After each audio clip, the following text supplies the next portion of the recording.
Hi viewers, today we're looking at the radians function, which converts value in degrees into radians. So first of all, we're going to enter select, and then we're going to enter radians, and tab.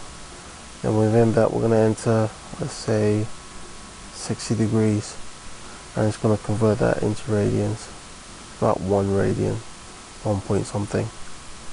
So don't forget the batch terminator and click on run. Gives 1.047. Then we're going to increase that by 60 and say 120 radians, which should just give you just above 120 degrees, which should give you just above 2 radians, as you can see there. And then we're going to increase that by 60 again, so we're going to say 180, which should give us about 3 radians, and so on.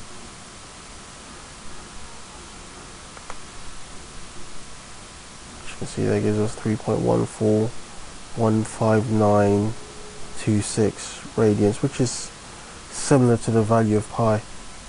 That's the radians function within MySQL Workbench.